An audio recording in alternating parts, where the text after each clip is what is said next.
What's up, guys? Welcome back to OverTakes. This is Misfit, and today we're going to be talking about some more off-season signings.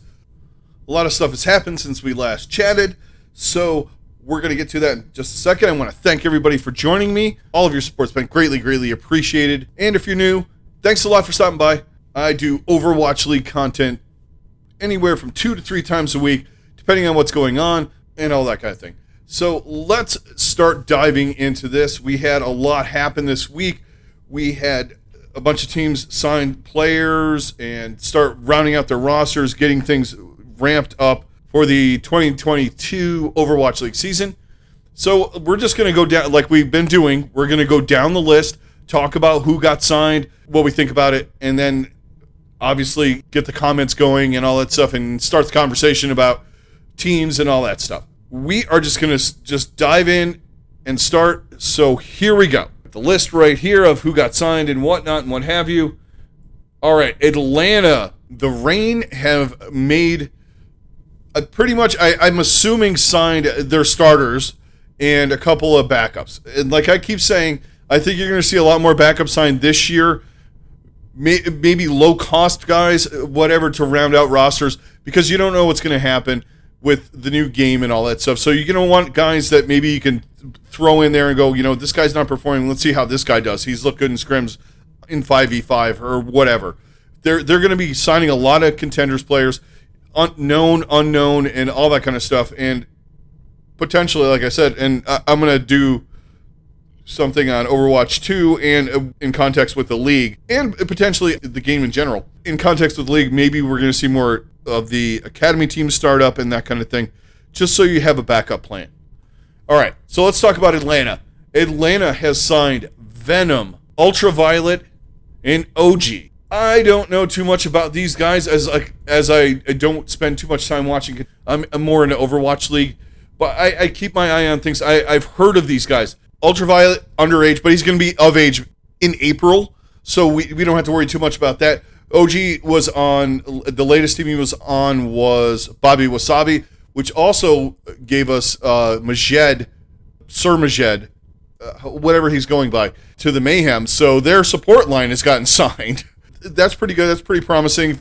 I've heard a lot about OG. I've heard he's pretty good. I've heard Ultraviolet's phenomenal. He was on Redbird Esports. And then the one that he's probably going to be a backup to Kai and Nero, but Venom was retired apparently and retired front half of the year and then signed with the Reign. So they seem to be pretty well set right now, looking mostly Western with Venom being from Korea. But we'll see what happens here. On paper, it looks... Oh, and by the way, they signed Nero. I totally forgot to fucking throw that in there. Here's a look at this team. You got Gator and Hawk, Kai and Nero, Venom, Ultraviolet, and OG. I think this looks, to me, like a good team. I think they're going to be kind of in the same spot they were. This team is definitely leaning heavy on the Western with Venom in there. We'll see what happens. Obviously, we don't know what's going to happen, but I like the Nero signing. I think that's great. He's not an upgrade to Pelican by any stretch of the imagination. But Nero is very accomplished, very good, and I think he's going to do well on this team. I think he will fit in better than maybe he did on the Shock. I think he played really well with the Shock. There's contention with some people that he didn't play as good as... I thought he looked good when he was in there. He has a huge hero pool. He might not be as mechanically skilled as Pelican, but he's a really good replacement, especially on the Western side. If you're going for a Western roster, Nero is a great guy to have on the team. I think he's going to fit in perfectly with this team, synergy-wise and playstyle-wise and all that. I think it's going to be a perfect fit for him there. And with Gator, Hawk, and Kai and him. And then you add, albeit a rookie support line coming in, but it's a new game. We don't know what's going to happen. And these guys are pretty accomplished in contenders. A lot of people were trying to grab these dudes. So I think it's a fantastic pickup for Atlanta. You got a full, you got your starting 6, you got a backup DPS, and if they want to go further with the backups and all that, they certainly can.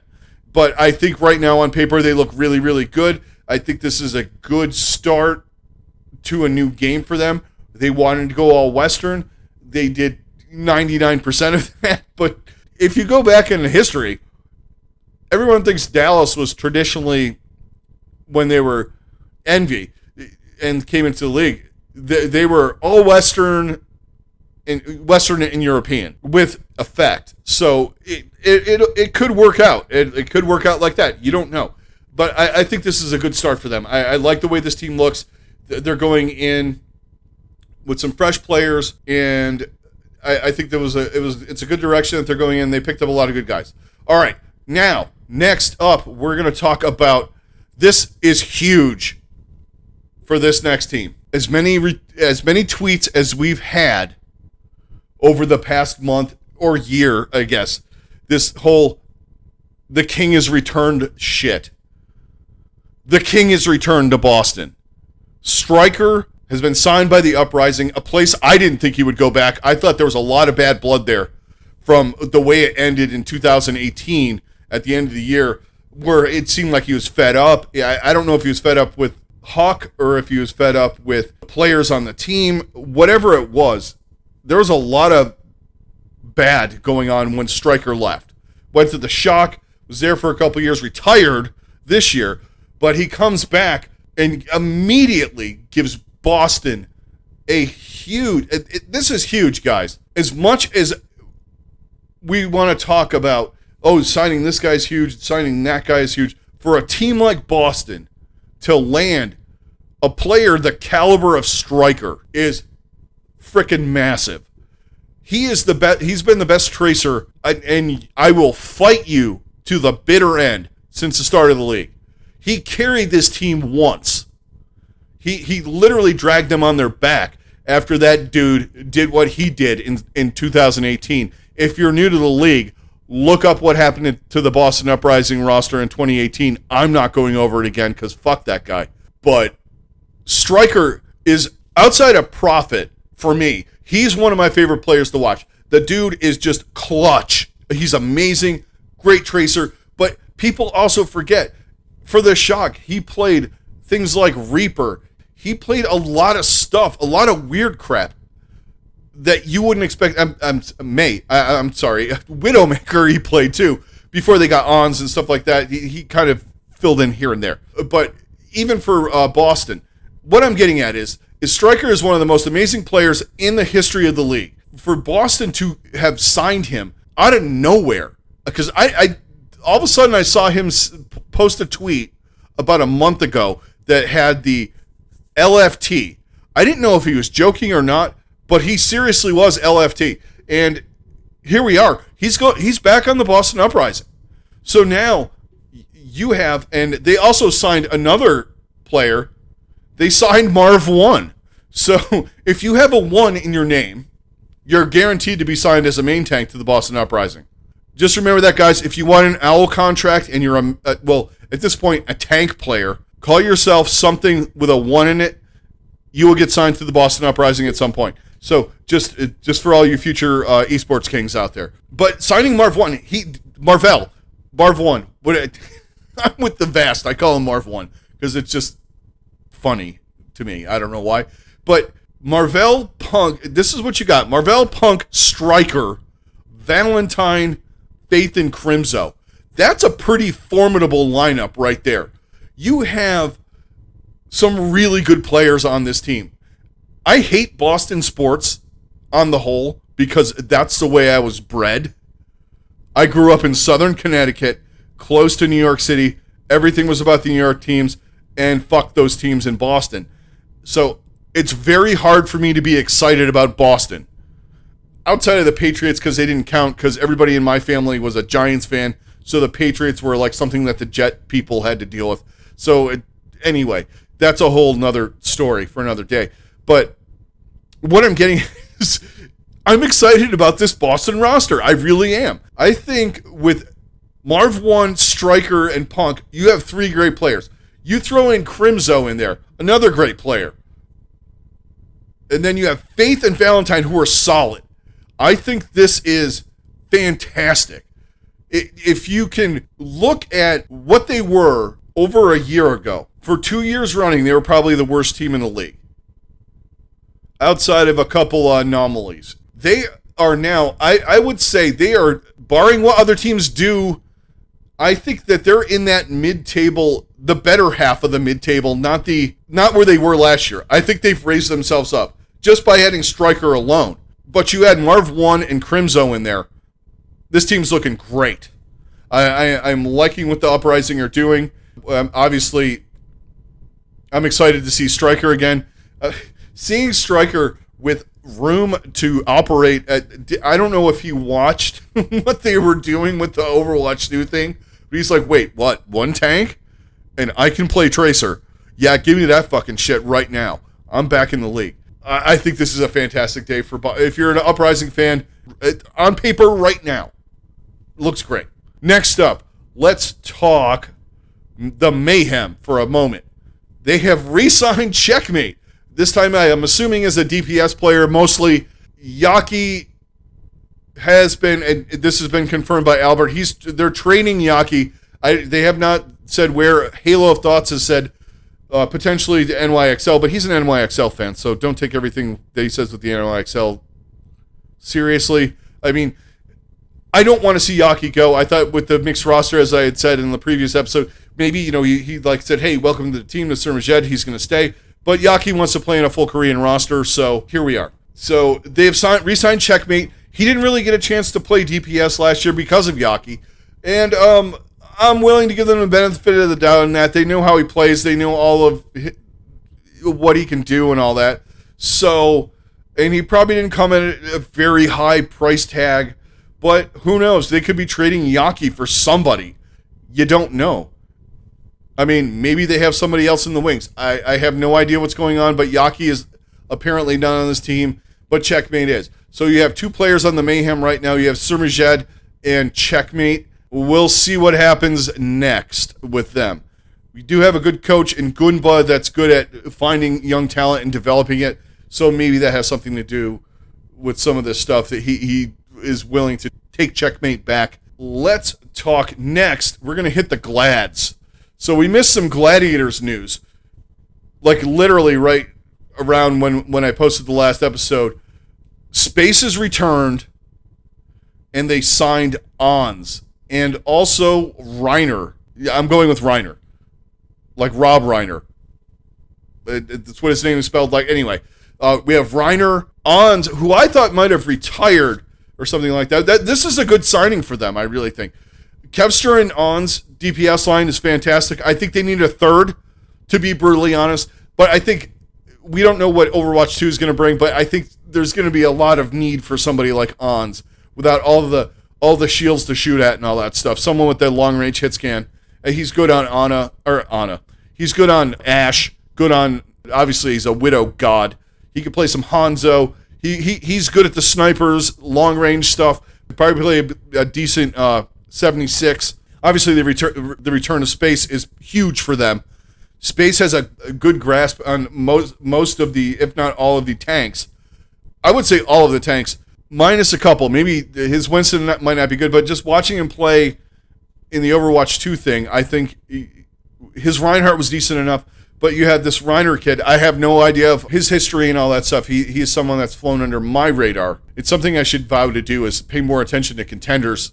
Honestly, the times when I wanted to watch it, it's been so wacky in the off season that every time I'm like, I need to start watching, people start getting signed and all that. I just need to, for 2022, I need to start watching more. He's another guy from Redbird Esports that got signed.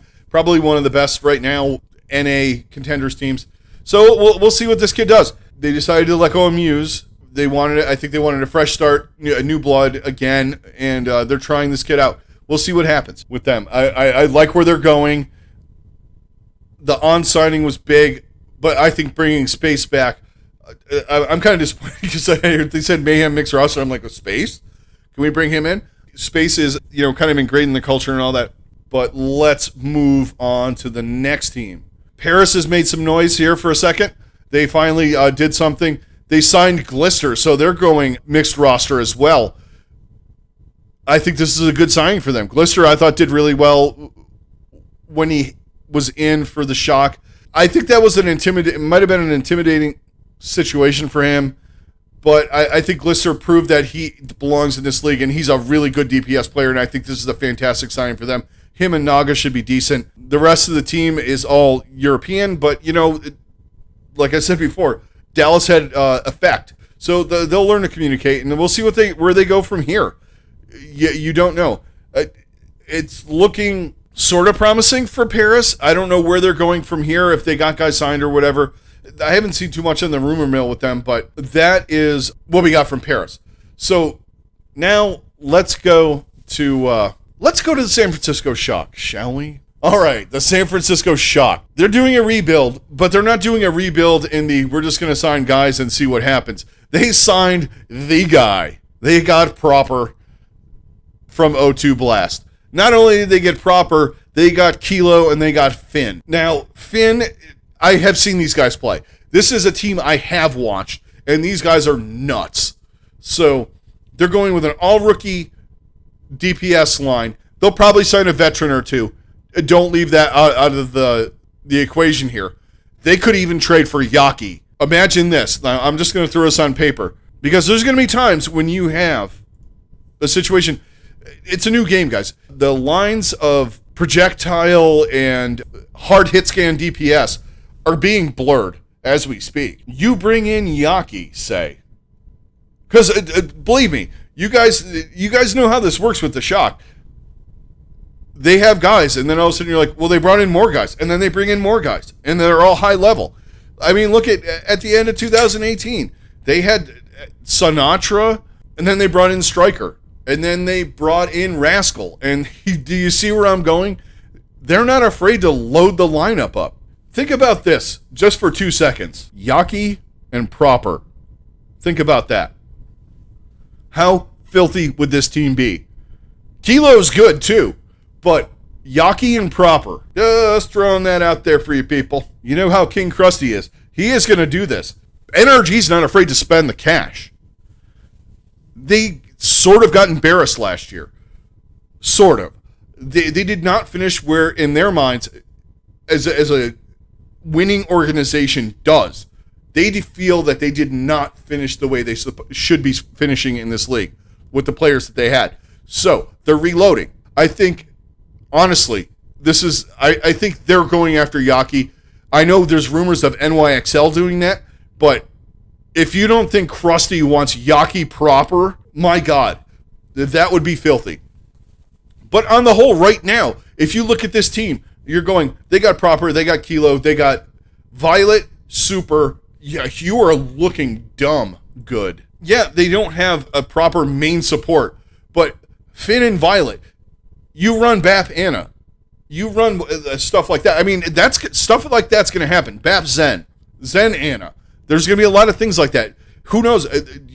You put Violet on Brig. You could he's been playing Lucio for fuck's sake. You could have Finn play one of the flex supports and he plays Lucio. Shocker looking tight. It's really scary to say. And I really think that, and I have no inside information, guys. None, zero. I really think Yaki to them would seal the deal. And then we'd all be frightened again. But anyway, let's move on. Oh shit, I did skip over a team because I was so excited to talk about the frickin' Shock. Because I'm just excited about that lineup. Proper's amazing. I really wish my team would have got him, but obviously they went in a different direction. But I can't wait to see this guy play against these guys. Fusion, you guys got MN3 and Zest. They've both been brought up from T1. Kind of their academy team-ish, sort of. MN3 will be eligible at the end of November, so that's fine. I don't know too much about these guys. I've watched a little bit of them. They look pretty good to me. But they're going for younger, and obviously and since we last talked, they re-signed Carpe. I really didn't think that would not happen. So right now you have Carpe, Alarm, Zest, and MN3. So a lot of teams are going younger. It's understandable. I get that. Younger as in underage guys and things like that, contenders guys, because you have a whole new game. You're going to want to get them into your system early, especially if you know they're hot DPS guys and stuff like that. So yeah, and they obviously have a handle on T1, so, it makes sense. Like I said, I don't know a lot about them, but they're going in a little bit of a different direction.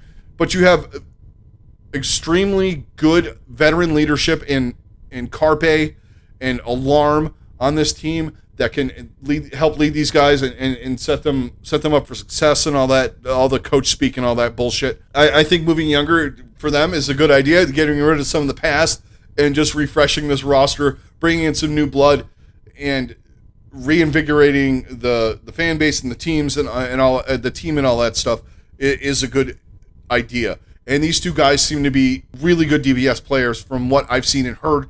So good moves for them. And let's move on again. We're going to keep talking here. A lot of teams doing a lot of things. One Seoul Dynasty note, they did sign Vindime. Most recently of Tiger Nation and Gen B. It got loaned at O2 Blast for a minute for like most of the year, I guess. I don't know too much about this guy. Seems to be it was a tier 3 guy.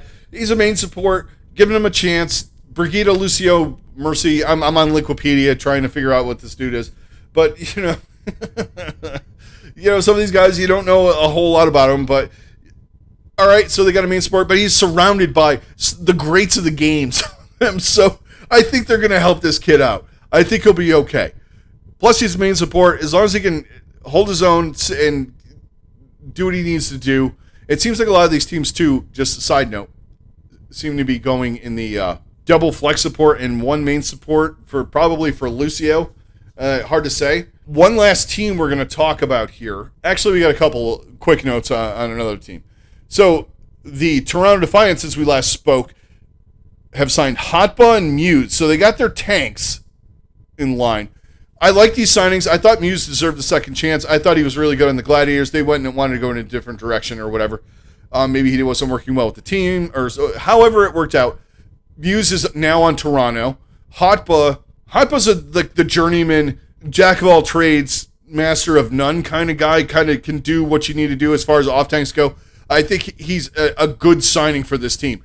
I think he got a bad rap when he was in New York because that was a shit show. I like it. I like him signing of him on this team. With him, Twilight. Oh, and they signed Charong as a main support to go along with Twilight. So I think this team is looking good. A lot of people were hot on the expectations. So was I.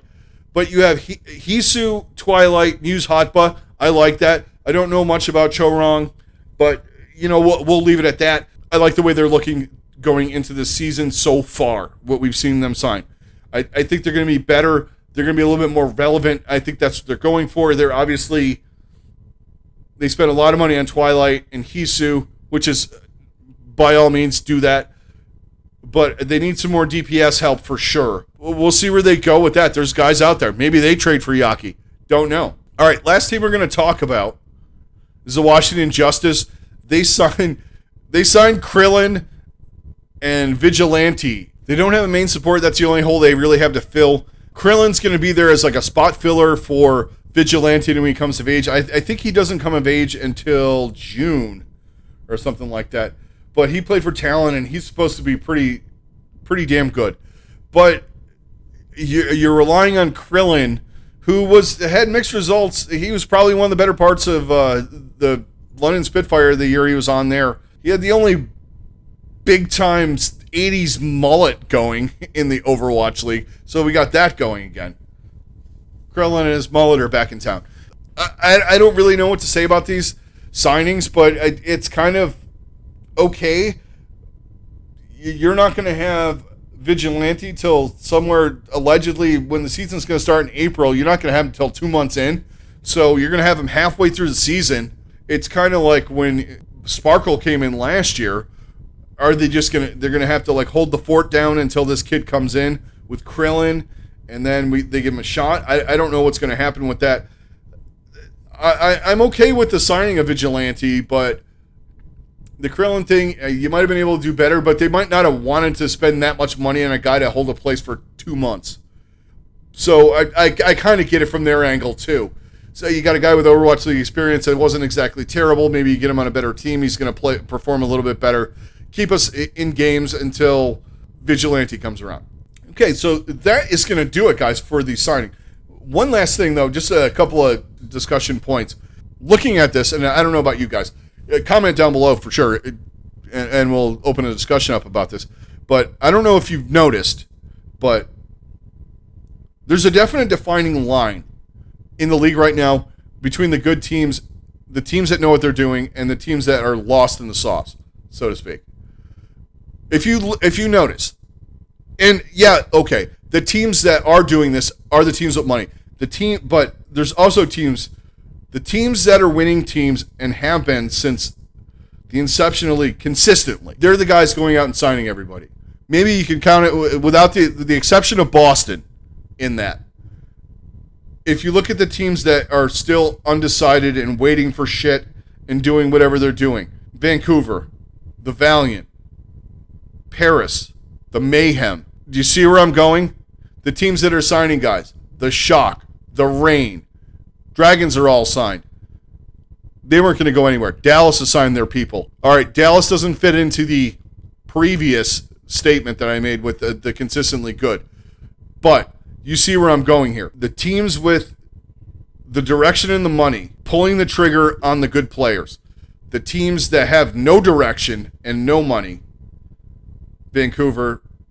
I don't know what to think of the Valiant right now because, whatever. I could throw the Gladiators in that too, into the good side of this. What I'm getting at is the teams that are mediocre to bottom are the ones that are always waiting till they find the guys that they fit into their whatever their budget is, whatever their undisclosed play style is. And I'm not saying that they don't have direction with some of these teams. Toronto, Mayhem, they have direction, but it just seems like they miss out on stuff. The main point of this part of the discussion is if you dive deep, not even dive deep, if you look on the surface of the league, the way it is right now, it's like any other sports league where the good teams make the right moves for their team. They're not constantly rebuilding. It's not like in the NFL, the teams like the Jets, the Washington football team, even you could throw the Browns in there, the Broncos right now. Teams like that, they're constantly searching for that guy, and they're not hitting because they're not doing the due diligence that some of these teams are doing. They don't have the right guys searching things out. They don't have the right money. The NFL's a different story with the money, but every team has a budget. Do you see where I'm going? There's a consistent pattern here where these teams are consistently not hitting in free agency. The NFL has a draft in the NBA and Major League Baseball and hockey and all that stuff. But outside of the draft is where I'm really going. When you look at signings, the teams that are making the big signings and the correct signings for their team in these leagues are teams, you look at teams like the Packers and the Patriots and right now the Buccaneers in football. They're making the decisions on these players because they're not afraid to pull the trigger. They know someone like the Shock know that the guys from O2 Blast were the biggest guys coming into the league from contenders. They signed them. Last year, Dallas, these guys from Element and Mystic are the guys we want on our team. The Sparkles and the Sparkle Doha they already had. And they brought in that whole team, and they brought in the right guys. They're approaching this with a win at all costs mentality, where other teams are, if we have the right pieces fall in our lap, some of them, and the right coach, and the right X, and the right Y, and the right schedule, we can potentially make 2 tournaments. That's how they're fielding this. And then you have other teams that are like, yeah, whatever's left, we're going to take it. I don't know. I just found it interesting that when you look at the front page of the who's signing guys and who's releasing guys and who's sitting on their hands and who's not, I don't know. Maybe they're making a dope video and they've had these guys signed since fucking 2 weeks ago. What I'm getting at, you can even throw Philly in there. They got rid of a bunch of guys. They signed 2 guys that they think they're going to be good. They kept their 2 core guys. Past, they signed Alarm and Funny Astro. You can keep going. Very clear in this league, the organizations that have no qualms about either spending to win or doing what they have to do to win compared to the other guys that are, we can win with X thing, or we might be able to do something with these guys. It's not a problem for the league. I just find it interesting to talk about that and see what you guys think, because it's very defined and very clear to me. I don't know about you, but you can see that, barring the game being totally wackadoo from what we think it's going to be, you could see the fact that, yeah, it's probably going to be the Shock, Atlanta, Shanghai, Dallas. Boston's probably going to rise up a little bit. Gladiators are going to be good. Do you see where I'm going? It's falling into the pattern of every other league where, yeah, you have a team come up every once in a while and do something like the Mayhem did last year. Or you could even throw in, this year Paris exceeded expectations and got into the playoff or into the play-ins or whatever. Chengdu, for that matter. There's always an X Factor team, but there's always that core of teams that their commitment to winning is just far beyond what anybody else in the league is. And we're starting to see that in the Overwatch League. I think it's kind of neat, kind of interesting, because in some cases you need heroes and you need villains, and a lot of people villainize the teams that win all the time, like in sports and in esports too. It happens, but it adds an interesting element. And I know some people hate these teams that do this. They're like, oh, why the fuck are they? Oh my god, again, they're reloading. It was a rebuilding year, but they got Proper and they got, they got Kilo, and you look at teams like, Vancouver, shit the bed. London, shit the bed. They've signed nobody. But yeah, that's all my thoughts on that. I just wanted to bring that up. Just watching this progress and flesh itself out, you see, it's not as easy as saying the cream rises to the top. It's the commitment to winning is greater than commitment to the other shit with some of these teams. It's if we win, these guys will come to us. We don't have to go to them kind of thing that happens in these scenarios. Anyway, enough of me talking about that. But that is going to do it, guys. Thank you very much for joining me. It's been a blast. I love talking about this stuff. I want to hear from you guys. Tell me what you guys think about these signings, where you think some of this stuff is going on, what your feelings are, and what I was saying towards the end. But that's going to do it. Once again, thank you very much for all your support. All you guys that have been around, whether it's been for one day or the 4 years I've been doing this, thank you very much. It's been greatly, greatly appreciated. All of your support, likes, subscribes, all that stuff. Got more to come. We're going to do a lot of stuff. We're going to have some fun this year. I want you guys to join in conversation. That's what it's all about. If you're new, thanks a lot for stopping by. If you could hit a like and subscribe, all that YouTube jazz, that would be fantastic. This is Misfit. I'm out. Everybody stay safe. Have a good rest of your day, and I'll talk to you on the next one.